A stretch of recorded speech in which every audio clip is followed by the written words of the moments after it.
Welcome, viewer, for turning into First News Broadcast TV channel, where we dispense helpful to political and global awareness on both formers and current affairs, building community news revolutionary commitment of our world. All right, we move on to latest breaking news.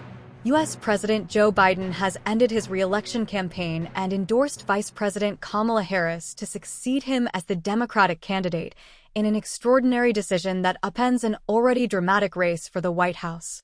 Mr. Biden, 81, said in a Sunday written statement that it was the greatest honor to serve, but his withdrawal was in the best interest of my party and the country. The announcement caps a tumultuous period in U.S. politics, which began with his sometimes incoherent debate performance against Donald Trump on June 27. Mr. Biden says he will remain president until January. Ms. Harris, 59, said that she was honored to be endorsed, adding she would earn and win this nomination and unite the country against Trump. "We have 107 days until Election Day," she said. "Together, we will fight. And together, we will win." While Ms. Harris has been picking up endorsements from many big figures in the party, she is yet to be officially nominated, and that may not happen until the Democratic National Convention in August. A resurgent Trump, meanwhile, has pulled ahead in polling and was confirmed as Republican nominee at the party's convention in Milwaukee this week, 5 days after surviving an assassination attempt. In the wake of Mr. Biden's decision, he declared the president was not fit to run and is certainly not fit to serve. Other senior Republicans joined him in their criticism and called on Mr. Biden to leave the White House immediately, not just the Democratic candidacy. Good day. We are coming on the air with significant breaking news and a critical moment in the presidential race. NBC News has learned President Biden will step aside as the presumptive Democratic nominee. He will suspend his bid for a second term, and instead he will pave the way for a different Democratic candidate to face former President Trump this November. I want to show you the letter that we are just getting seconds ago from the president, from his office, in which he says that it has been the greatest honor of his life to serve as his president. He goes on to say, while it has been my intention to seek re-election, he says, I believe it is in the best interest of my party and the country for me to stand down and to focus solely on fulfilling my duties as president for the remainder of my term. The news comes after Wednesday's announcement by the White House that President Biden has COVID, and with growing calls by Democrats now, dozens of them publicly, who have suggested that President Biden should, in fact, withdraw from the race. So this is the news that we have here on a Sunday afternoon. It is a stunning and historic development, but it is not altogether unexpected based on the reporting from NBC News. Remember that President Biden has struck a defiant tone ever since those calls began after his debate performance several weeks ago, widely panned as disastrous. You now have a number of House Democrats, and as of today, 3 senators who are suggesting that President Biden should, in fact, step off the ticket. And it appears as though he has, in fact, made that decision to do so. He says that he will speak to the nation later this week in more detail about his decision. He goes on to say that he expresses his deepest gratitude to all of those who have worked so hard to see him reelected. And importantly, he goes on to thank Vice President Kamala Harris for being an extraordinary partner in all this work, again, thanking the American people for the faith and trust that they have placed in him. So a couple of questions answered here and a couple of questions still ahead. First of all, there was a question that if President Biden stepped off the ticket, would he also, in fact, resign from the presidency? He is making clear in this letter that he will not do that. But there's a big question remaining, which is, what happens next? What happens next now to the Democratic ticket? There had been some calls, some questions for example, an open mini primary, perhaps, before the convention that is set to happen next month in Chicago. There had also been a question of whether Kamala Harris should now take the top of the ticket. She is the one who would inherit, essentially, the infrastructure, the campaign money, the campaign cash, the war chest that the Biden-Harris ticket has accumulated. Keep in mind, again, this is a stunning turnaround, considering the president has promised time and time again to stay in this race, even struggling, of course, to face off against Mr. Trump during that first presidential debate. So we are working to get our reporters up and ready to go here because, again, a significant development in this presidential race. The president goes on to say in this letter, I believe today what I always have, that there is nothing America can't do when we do it together. We just have to remember we are the United States of America. As for the other side of the ticket, we are out now to the Trump campaign for their response. And over the course of the last several weeks, there has been a notable shift in the way that Republicans and the Trump team have responded to the possibility that President Biden could, in fact, come off the ticket. Initially, it was to cast President Biden as the only one, as the inevitable candidate for the Democrats here. But over the course of maybe the last week or so, there has been a notable difference in tone where Republicans are now suggesting that whoever is at the top of the Democratic ticket, they intend to essentially lash the Biden agenda to that person, whether it is Vice-President Kamala Harris or whether it is somebody else, in fact. So again, just to reset here for a second, significant news here as President Biden says he will step out of this race. Ali Rafa is live for us at the White House now. Ali, I want to turn to you. She's at Rehoboth because that is where President Biden has been convalescing, recovering from COVID, essentially, Ali. That's right, Hallie, and this was no doubt the most difficult decision of the president's 5-decade-long political career, and he no doubt had plenty of time to think about it over the past few days as he continued recovering from that COVID-19 diagnosis since Wednesday here at his Rehoboth Beach, Delaware home. And remember, this isn't coming as too much of a shock considering what we knew to be happening privately within Biden's inner circle. We knew that there were more reality-based conversations that the president was having with those closest to him, even with his own family members, according to sources familiar with the Biden family's conversations. They were considering factors like how, if he were to step down, what that replacement would look like, what that process would look like, how he would leave the party and the country in the most stable position as possible, specifically in the party's case, in as best a position as possible to defeat former President Trump in November. But of course, this is coming as somewhat of a shock considering how defiant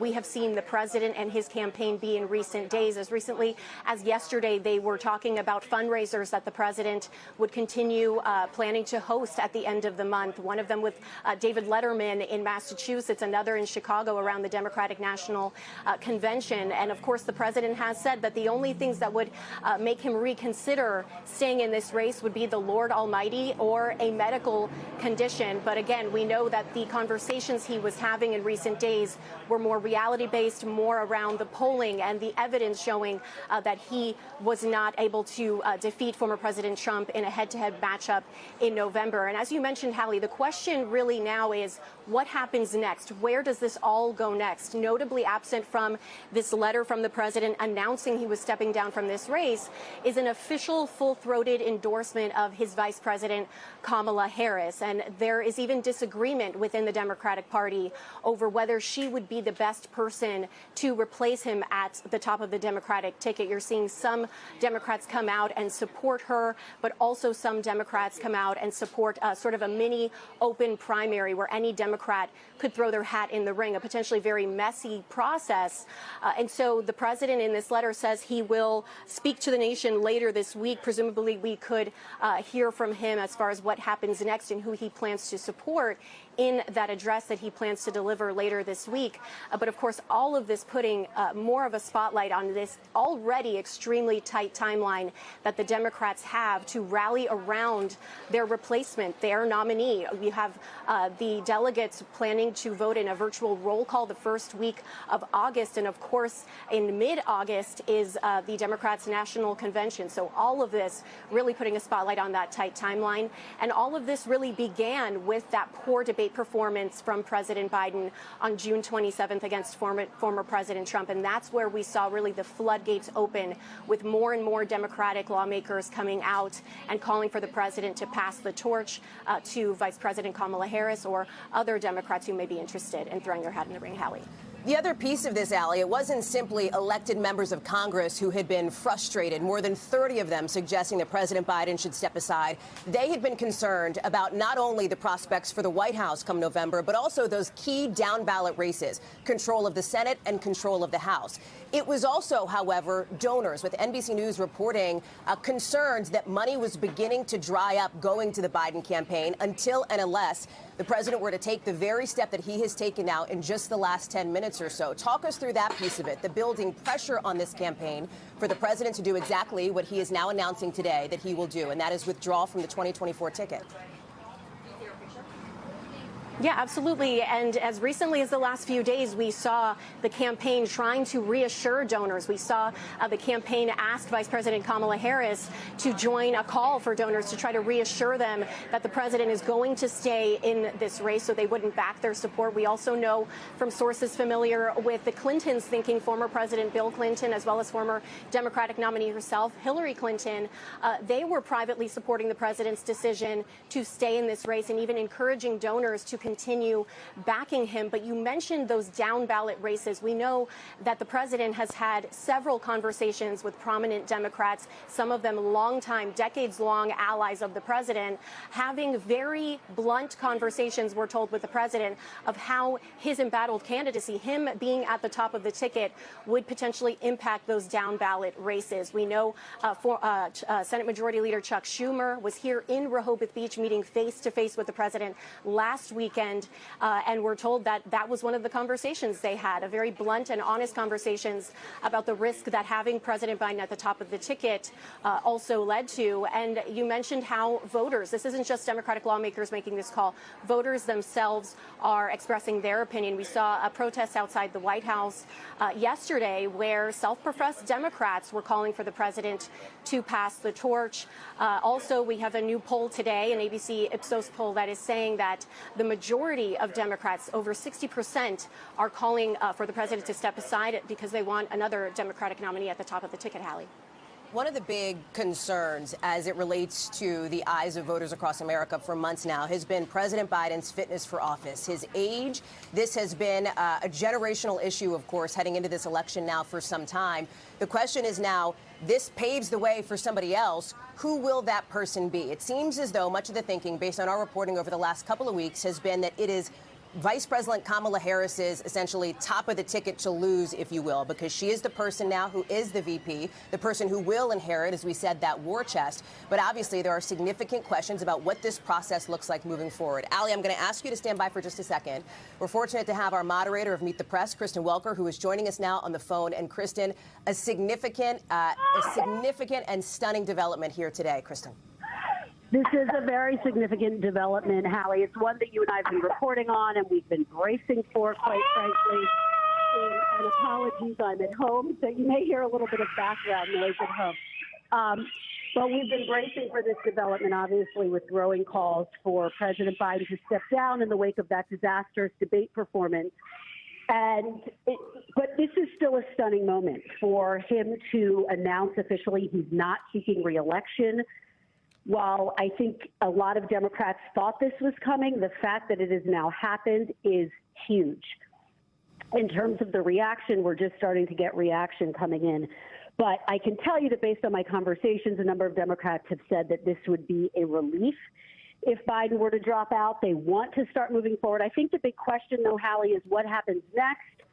Will they tap Vice President Kamala Harris? Will he pass the torch to her? Or will there be a mini primary, as some people have called for and said would position Democrats? Look, I think that you and I were covering the Republican National Convention in Milwaukee, and what we saw there and what we reported on was this extraordinary show of force, the unity of the Republican Party, and I think that that really added urgency to some of the conversations that were unfolding inside Democratic circles and the realization that something needed to happen quickly if they were going to come back in the polls and really try to be able to overtake former President Trump. Hallie.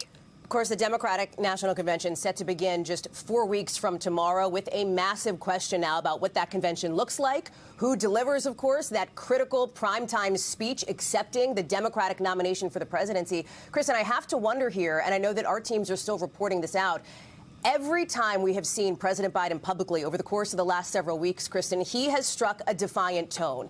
His campaign, his top leadership has suggested that he and they were frankly dug in, looking at where the polling numbers were, looking at, as they described it, the millions of Americans who chose to elect Joe Biden and who voted for him, of course, in that primary process. Do we have any sense, Kristen, yet of what has changed in the mind of President Biden? I know we have some reporting over the course of the last several days that top Democratic leadership, including former House Speaker Nancy Pelosi, top Senate Democrat Chuck Schumer, expressed to the president privately that polling showed he was unlikely to win come November. Might that have had an impact?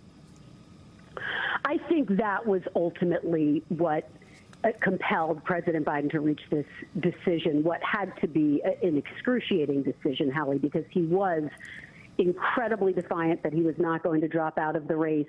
But you're absolutely right. The fact that there seemed to be this coordinated effort by Democratic leadership, Nancy Pelosi, Hakeem Jeffries, Chuck Schumer, frankly, former President Obama expressing concerns privately about the state of his candidacy, and all of that pressure, plus the reality check. He was shown really difficult polling nationally in key battleground states that suggested he wouldn't be able to Kristen, I'm sorry to interrupt you. I'm sorry to interrupt you, Kristen, but we have some other breaking news here as we're talking about this question of what's next. President Biden is now endorsing his Vice President, Kamala Harris, to be the nominee of the Democratic Party this year. I want to read now what the president says himself. In a post on X, formerly known as Twitter, he says he reiterates he's decided not to accept the nomination and to focus his energies on his duties as president for the remainder of his term. He goes on to say that his first decision as the party nominee in 2020 was to pick Kamala Harris as my vice president. He says, and it's been the best decision I've made. Today, he says, I want to offer my full support and endorsement for Kamala to be the nominee of our party this year. He concludes by saying, and again, this is President Biden saying, Democrats, it's time to come together and beat Trump. Let's do this. So, Kristen, we now have our moderator of Meet the Press joining us on the phone. We now have a real answer now to the question that we've had ever since this news broke that President Biden is withdrawing from this race. He is endorsing Kamala Harris to take the top of the ticket. What does the process look like from here? She obviously now would have to suggest or select, I should say, a running mate, Kristen, which is another process that will have to unfold over the course of the next couple of weeks before the Democratic convention. That's right. And it's our understanding that the vice president had actually started that process, Hallie. And this is not a surprise. Again, this moment is stunning when you take a step back and really think about what is unfolding.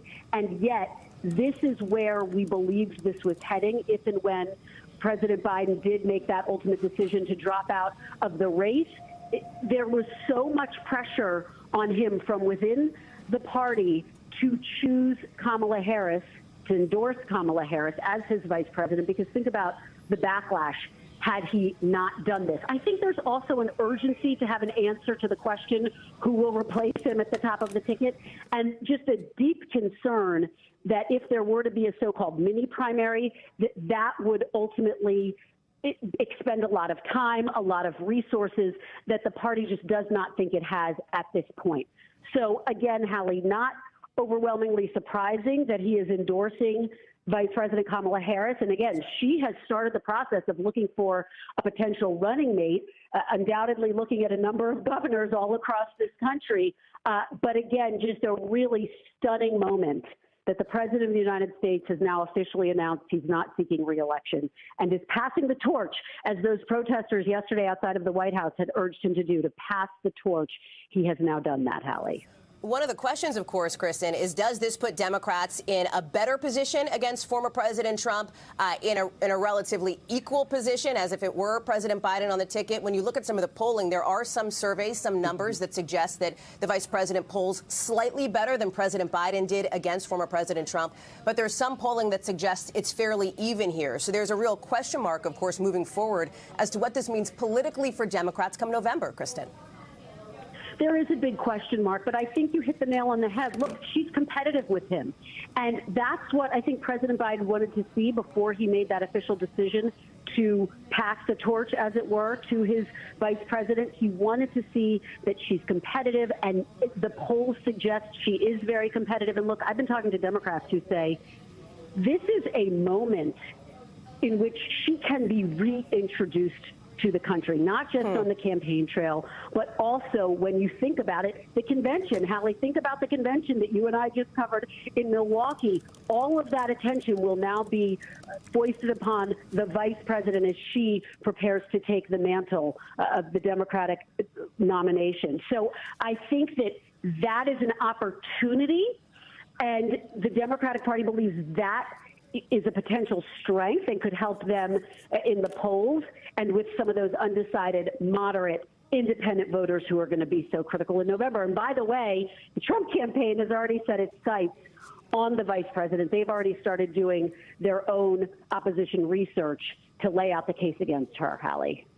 Kristen Welker, thank you so much. I'm going to ask you to stay close to your phone for just a second, and I want to remind people what has happened now over the course of the last extraordinary 30 minutes here, with weeks now of pressure growing publicly on President Biden to withdraw from the Democratic ticket, to withdraw from the 2024 race. He is announcing this afternoon that he will, in fact, do so. In a letter that is just out from the president, he begins by talking about the great progress as a nation that he believes the country has made over the last 3.5 years, ticking through accomplishments as he sees it on the economy, on gun safety, on the judiciary, on climate legislation.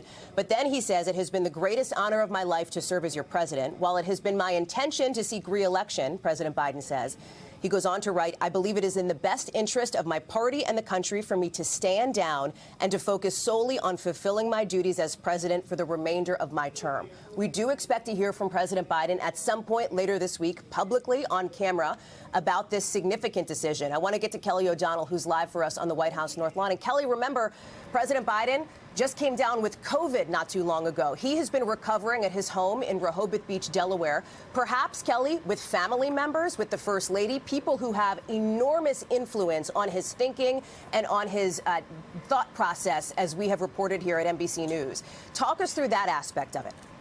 Well, based on all of our reporting and our observations over time with covering the president, what we certainly know is that he has a close circle of advisors, some of whom have been with him in Rehoboth Beach during this time of convalescence with COVID, something many Americans have had multiple times and understand what that is like, and family around him, key family members. Among his closest advisors has always been the First Lady, Dr. Jill Biden, his sister, Valerie Biden Owens, and key family members like his son, Hunter Biden. We don't know exactly the timeline of how all of this came together, but we know that clearly the president had wanted to continue. He also was hearing the voices from within his own party. To be the president running for re-election, you are, in fact, the standard bearer of that party. And the bow had been breaking for days, crack by crack, now with roughly 40 elected members of Congress in the Democratic Party urging him to step aside, and looking at the polling, looking at all of the conditions, and trying to take a measure of where do things go next. Also, after the Republican convention has concluded, we've now seen former President Trump and his new running mate, Senator J.D. Vance, out on the campaign trail.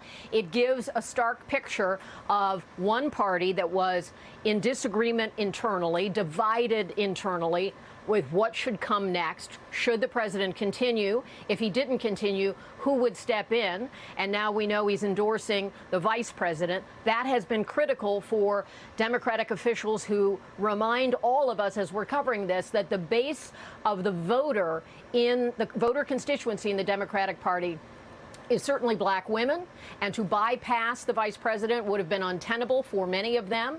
Progressives had been standing by the president, the Congressional Black Caucus, the Congressional Hispanic Caucus. Those core constituencies were with him until he made this decision. And so it is notable that the vice president's team would now be thinking about potential running mates for her.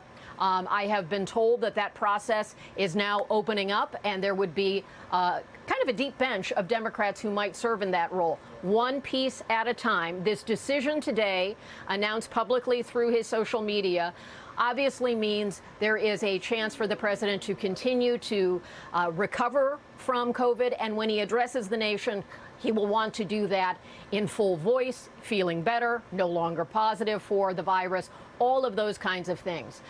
We're all in this moment, and it is really extraordinary to have the president not seek re-election after he fought so hard to maintain his position at the top of the ticket, and many next steps that we will be exploring in the days to come before the Democratic convention. One source I talked to said if they were divided going into the convention, it would be a certain doom for the party. This allows some time to begin next steps and to try to get back on the issues that they believe are issues that can support a victory, even though there is turmoil on the ticket itself. So that's where we start off, Hallie, and I'll toss it back to you. Kelly, thank you. Don't go too far, please. I want to report now from our colleague Mike Memley that a source familiar with the conversation tells us that President Biden did, in fact, speak with Vice-President Kamala Harris today ahead of the announcement. I want to go to Yamiche Alcindor, who's been the tip of the spear in reporting on preparations that the vice president's team had been taking behind the scenes. In a way, Yamiche, that left open the possibility that President Biden may not take the move that he ultimately did today. Talk us through it.